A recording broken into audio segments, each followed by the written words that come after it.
There's a Chinese proverb that says, "It is better to be a warrior in a garden than a gardener in a war." And when I look at the news and I read the headlines, it's usually about a crowd of gardeners who are protesting in the street. If you haven't actually done anything to make yourself a better person or to make the world a better place, no one's going to listen to you and no one's going to respect you. And why should we?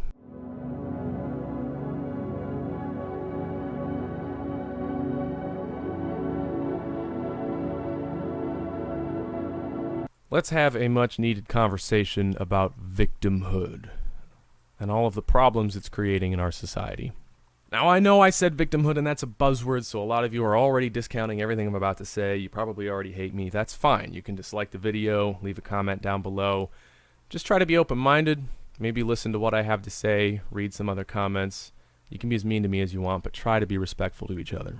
I want to talk about victimhood because it's a problem. It's definitely a problem in our society, and it's really, really holding people back. I am a self-development fanatic. I'm a strength coach. I'm all about fitness and mindset and entrepreneurship. These are my things. I love helping other people get better at living their own lives. And a huge, huge part of that is mindset. And when it comes to mindset, you need to know the foundations about what you think about reality, what you think about the world, what you think about civilization and people and politics.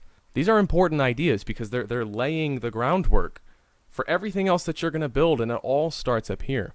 The problem with victimhood is we now live in a world where it feels like people just are disconnected from the fact that some of their actions have negative consequences. They're looking for someone else or something else to blame whenever they encounter a problem. It's bad for you, it poisons your mindset, it's bad for your life, it sabotages your success, and it's bad for the rest of us too because we have to deal with it. Now, I'm talking about a lot of things, but namely, I'm thinking about parents who overprotect their children, right? When their kid isn't good enough at a sport and he doesn't make varsity, they complain to the athletic department and the kid gets his letter. He didn't learn anything. That's a tough, painful lesson that kids need to learn. I'm talking about things like debt. We now live in a world with historic levels of debt, and yes, we are victims of certain things like healthcare, insurance.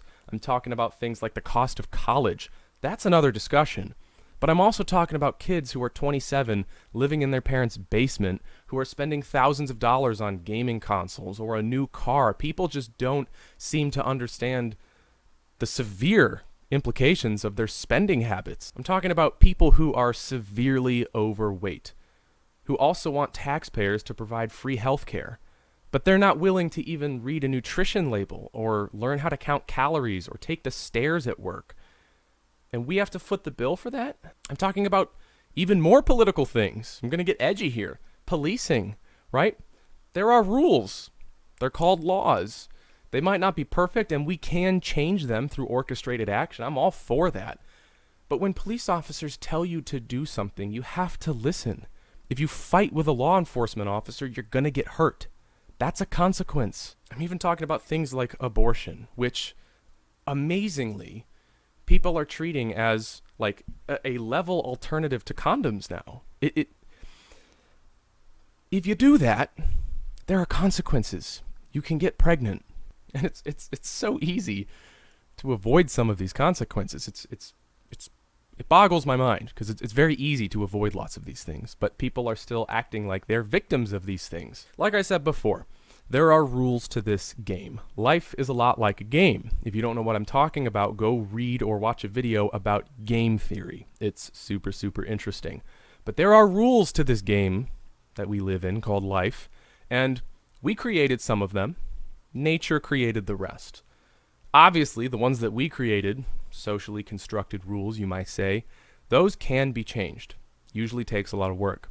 Some of the other rules that nature created, we can't change, at least not yet. If you want to get good at this game called life, you have to learn the rules. You have to learn the rules in order to get good at the game. If you don't play by the rules, that's called cheating. Sometimes cheaters get away with things. They've been getting away with things for a long time now. I think that's going to stop happening pretty soon. But most cheaters end up getting kicked out of the game. Most cheaters end up getting ostracized by their peers. Most cheaters don't win. And this video is not political for me. I want to be very clear about this, and I want you to understand this. It's not about left or right. The left and the right both have good ideas and bad ideas. That's just the truth, in my opinion. I am neither left nor right. I'm not going to be using the word snowflake. I'm going to try not to overgeneralize about millennials or Generation Z and how lazy they are with their avocado toast. I mean, what an insult. Avocado toast is great. And I'm definitely not here to say things like racism doesn't exist or capitalism doesn't have flaws, because there are some serious problems with our world and our society. There are some serious problems with the rules that we have right now. No doubt.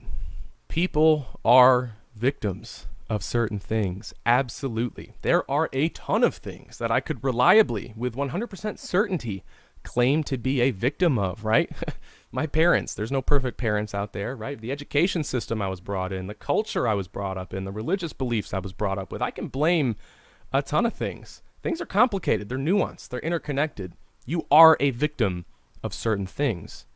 That's okay. The problem is that the culture that has been propagated and has been growing in our society is a culture built around victimhood, where people now associate their identities with the ways in which they believe they are victimized. They have completely removed their personal power and traded it in for Big Daddy, right?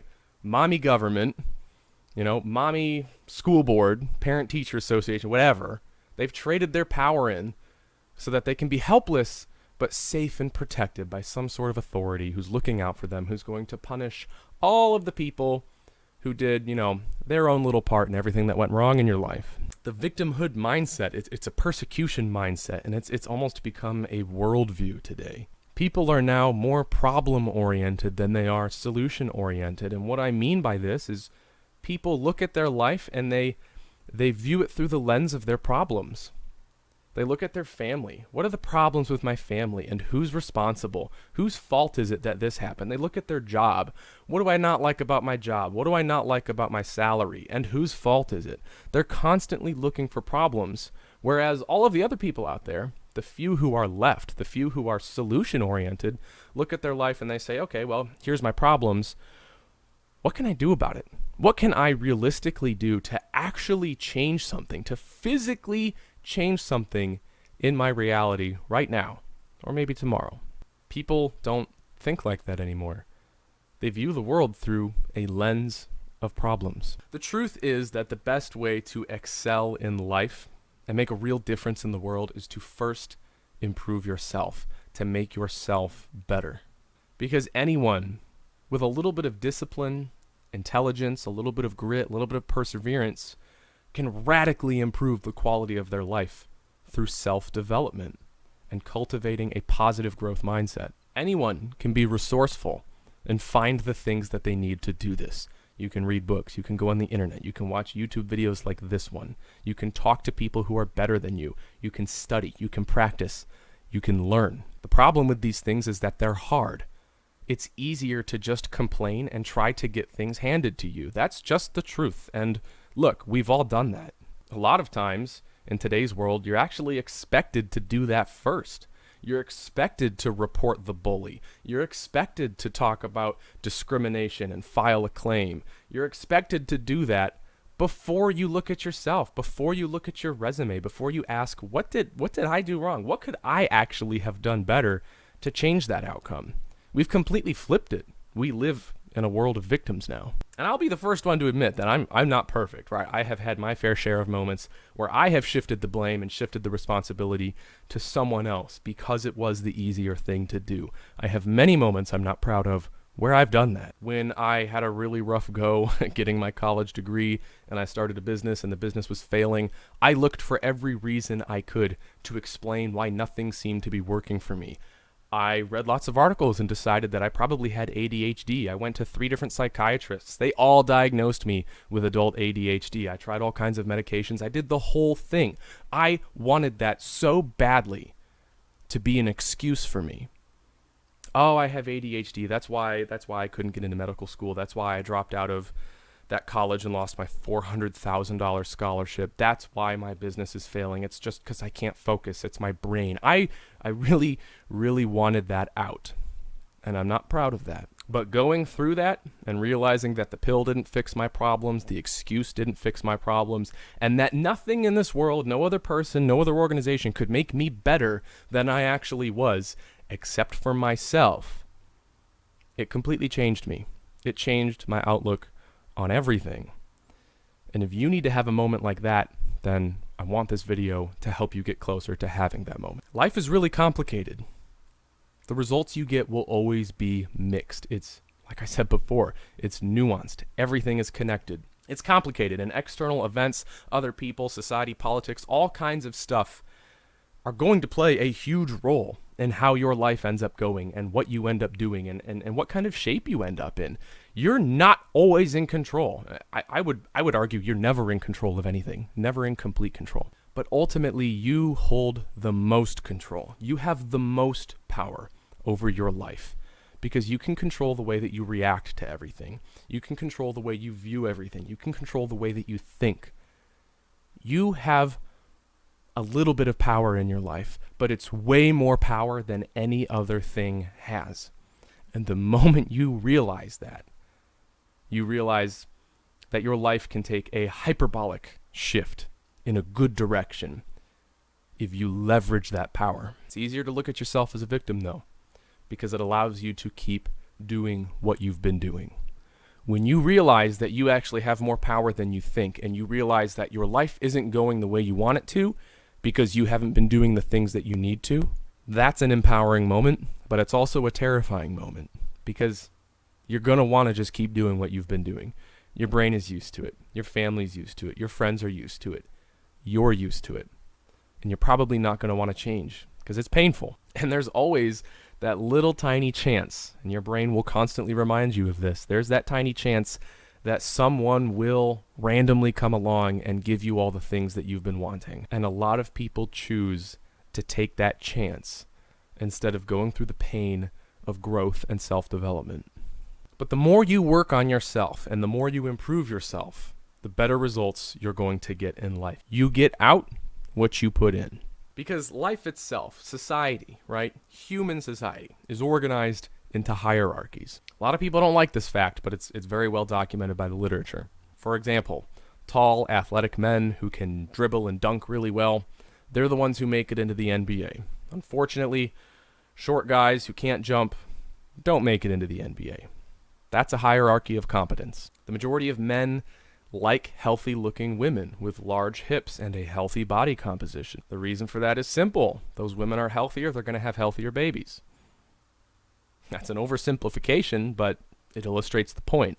And on the flip, the majority of women like wealthy men who have status and power. They're also attracted to men who are physically fit, but they typically gravitate more towards status and power.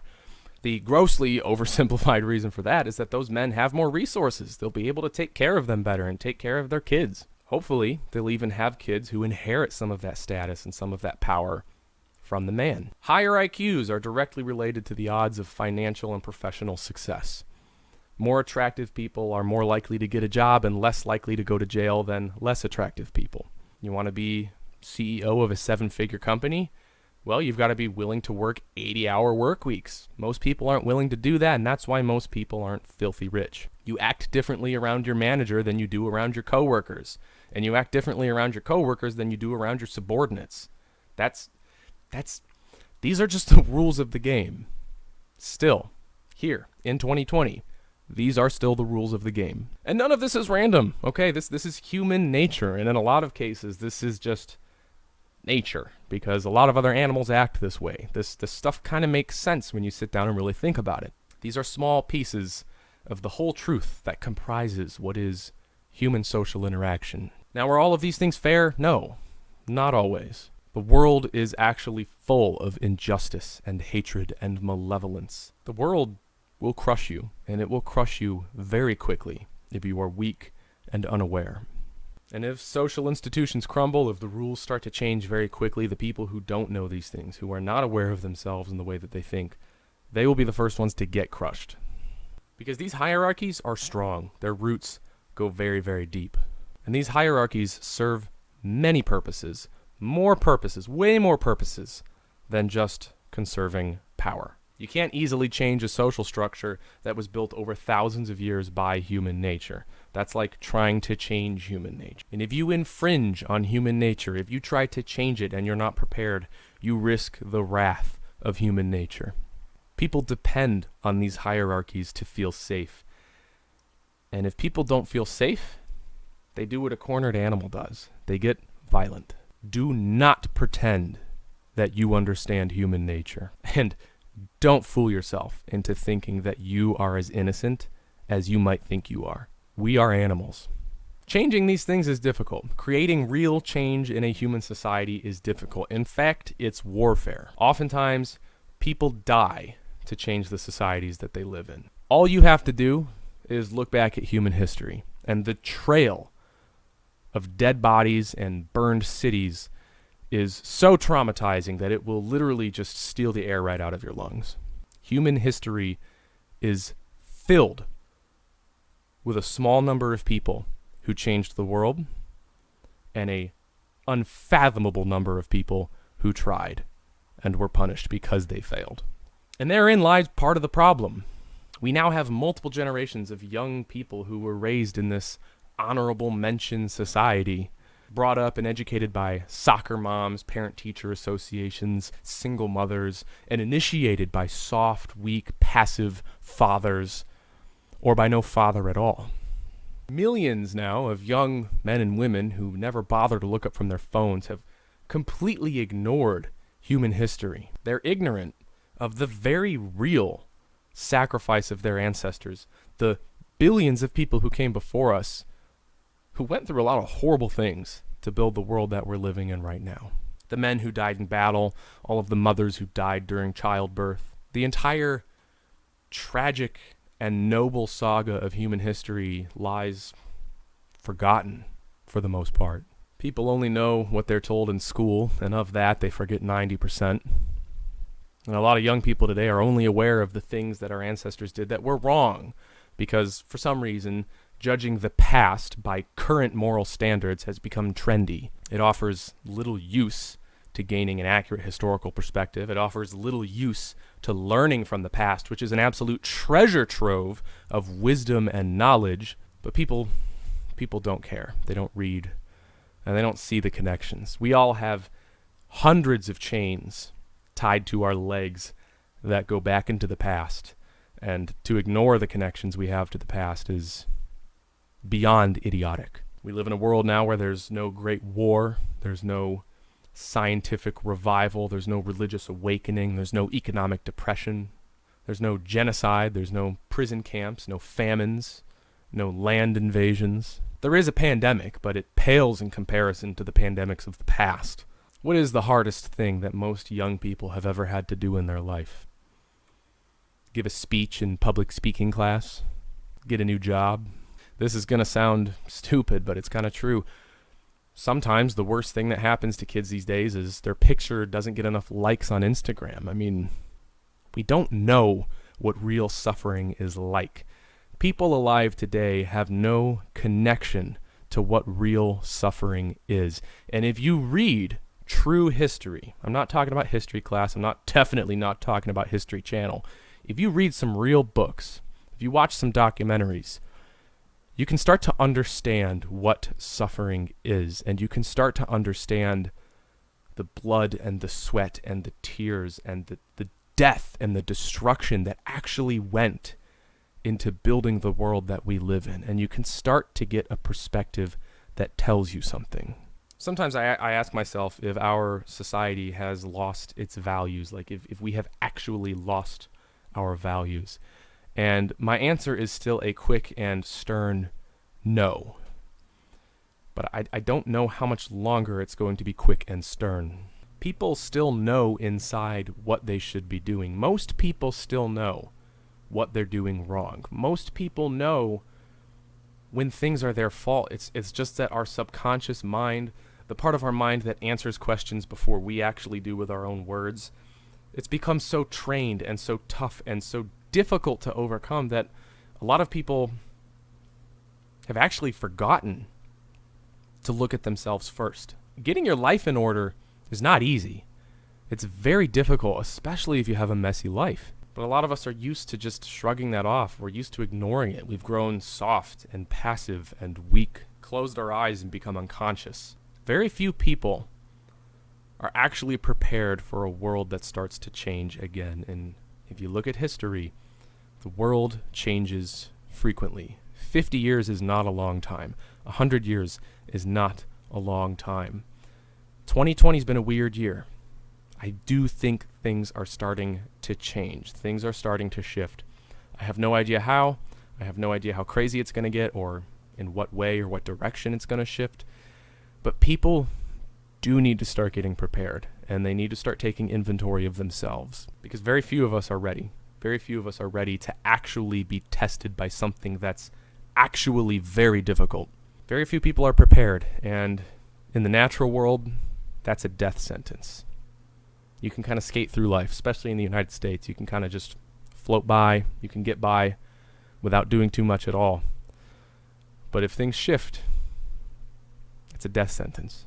You have to learn how to fight with your own mind and win before you can actually start changing someone else's mind. When you try to create a consistent sleep schedule, you're fighting a war with yourself, fighting against your own human nature. Like I said before, self-development is warfare. When you try to pick up a new workout routine, that's warfare. When you try to start reading books and becoming more aware of the things you're doing and changing the way you think, that's mental warfare. When you try to change a society or a culture, that's completely different. You're fighting against human nature. Cultural and social development is warfare, but on a much larger scale, and that involves other people. So if you failed at creating a new sleep schedule, if you failed at picking up that new workout program, if you failed at reading books and starting to think more positively, what makes you think you can win that war against other people, against human nature, against society? What makes you think you can do anything out there if you can't even make your own bed in the morning? If you haven't even earned the command or the respect of yourself, why should you have command over other people? Why should you demand respect from other people? There's a Chinese proverb that says, "It is better to be a warrior in a garden than a gardener in a war." And when I look at the news and I read the headlines, it's usually about a crowd of gardeners who are protesting in the street, or a bunch of gardeners who are making fake noise on the internet, usually isolating and attacking a warrior who looked at them the wrong way or said something mean about the quality of their vegetables. The fact of the matter is, if you're going to fight in a war, you need to become a warrior, so to speak. You need to learn how to command your own mind, earn your own self-respect, and learn how to control your thinking. Nobody's going to respect you if you just demand change and you're not willing to do any of the work that causes the change.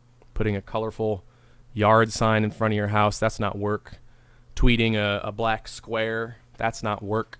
Using hashtags, that's not work. Sharing an article, arguing with people on Facebook, none of that is work. It's called virtue signaling. It doesn't do much. It spreads awareness, but it doesn't actually change anything. If you haven't actually done anything to make yourself a better person or to make the world a better place, no one's going to listen to you and no one's going to respect you. And why should we? Why should we listen to some college kid who can't even wake up before 8 in the morning, but somehow thinks that he has the knowledge to restructure the global economy or change policing? Nobody respects you. You barely even respect yourself. A lot of people just use these large-scale, vague, undefined social issues as a way to tout some unearned moral superiority. It makes them think and feel that they're better than other people who aren't tweeting or talking about it, but it doesn't. You want to change something about society, but you haven't even learned how to make eye contact when you're talking with someone. You've never even worked up the courage to ask for a raise at work. Probably don't know how to balance a bank account. You've never read a nonfiction book. You want the people up at the top to slice the cake a little differently and give some more to you. But you probably haven't worked a single job for more than a year, and you've probably never asked your managers questions like, what can I do to improve my performance at work? Or what can I do better? Or can you give me more responsibility and teach me some new skills? I want to play a bigger role in this company and help move the company forward. You've never bothered to prove yourself to other people Because your subconscious is still waiting for you to prove yourself to yourself. You want tax dollars to cover free healthcare, but you don't count calories. Or maybe you're mad because chads are out there stealing all the women, but you've never looked in a mirror and asked yourself, what can I do to make myself more appealing to women? You've never tried getting a haircut or dressing nicer or working out or getting a better job. You've never bothered to learn the rules of the game. You just sit at home and complain about it on Discord or something. I could go on and on. But a lot of the times, when people recognize these problems in their life, they bring it up and they hear the most dreaded phrase of the decade. You're perfect just the way you are. Well, I'll be the one to say it. You can dislike this video right now if you want. You're not perfect. I'm not perfect either. You're not broken. And you do have unique, one-of-a-kind DNA. You do have unique gifts. You have unique traits. You have unique characteristics. You have things that other people don't. Special things that if you leverage, you can start to change the world with. You can start to make your community a better place. You can use to get your family in order. You can use to fix your broken relationships. You can use to get a better job or start a company or start a workout routine. These are things that give you power, but they do not make you special. They do not make you better than human nature. They do not exempt you from the rules. These unique things don't make you perfect. They make you human, like the rest of us. When I was $30,000 in credit card debt, with a kid, a family, completely broke, I wasn't perfect. When I failed to get into medical school, because I almost failed organic chemistry, I wasn't perfect. When I dropped out of West Point and lost that $400,000 scholarship, it was because I wasn't perfect. I made a mistake and I seriously misjudged myself for years.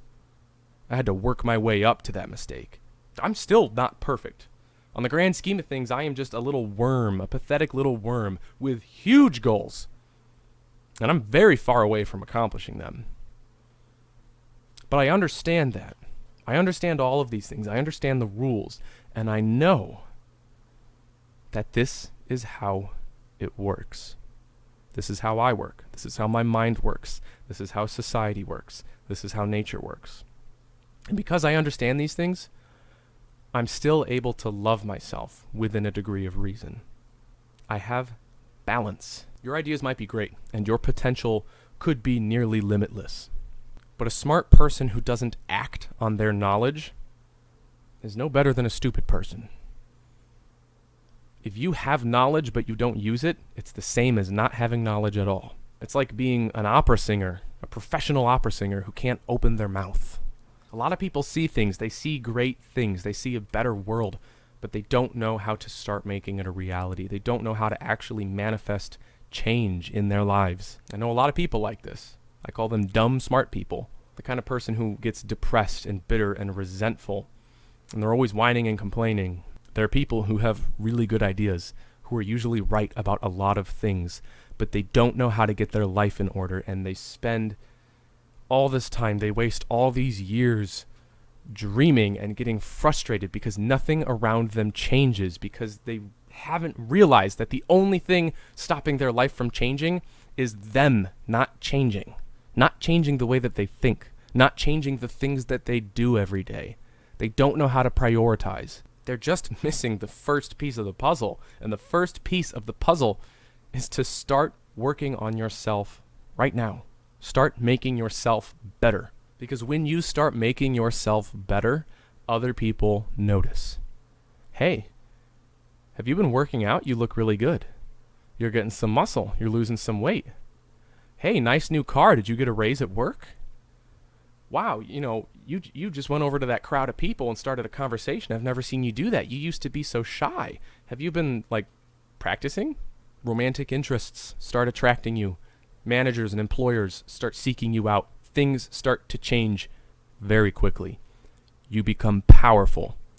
You shed the victim mentality. You shed the persecution syndrome. You shed the excuses. And you start becoming something powerful. There's a lot of things in the world that matter right now. A lot. There's a lot of things that need to change in the world, and there's a lot of young, very idealistic people out there who can do it, but they don't know how. Nobody showed them. Their fathers weren't around, their mothers were overwhelmed, their schools failed them, their doctors have let them down, the government has lied to them, the media has misled them, and the culture has told them that they're victims. The environment and the planet that we live on is a sacred thing, and it must be protected. This is a life or death issue. Diversity is very important. It's incredible. Being diverse, respecting other people, ending racism, making our society stronger, and appreciating the differences in other people while still respecting each other, that's what makes us strong. That has to be advanced. Women need to be empowered. Women need to get in government. They need to get the jobs that they want. When societies give women more egalitarian rights, their economies grow. This is well documented, but it has to be done correctly, and we can't be forcing women to do things that they don't want to do. And on the same note, we can't be forcing men to be something that they're not. The economy needs to adapt. Capitalism needs to adapt. The wealth gap is probably too big. It's going to create social unrest. There are so many problems. I could go on and on and on. These are problems. And the only way that people like you and me can fix them is if we become powerful enough to fix them. We have to become powerful with ourselves first. So that's all I've got for you today. If this message resonated with you, and if you feel like there are things in your life that you need to change, that's a good thing, because everyone has things in their life that they need to make better. We all do. And if you want to be a part of that, if you like me, if you like the way I talk, the things I teach, you'll probably like the rest of the channel. I would love it if you subscribed, shared this video with someone else who needs to hear this. You can leave a like or a comment. Thank you. And I'd love to have you be a part of this channel. But I'm here every day, every week, every month, every year, answering your questions. You can send me questions about fitness, health, self-improvement, mindset, entrepreneurship. There's an email down in the description. You can leave them in the comments, do whatever you want. I have an Ask Coach Andrew series where I answer those questions and help you guys. You can also go to andrewwuellner.com to see what that's all about. But I'm here for you guys. I believe in you. And one last time, you matter. You are unique. You're not special. But you have things that can change the world. So go get your life in order.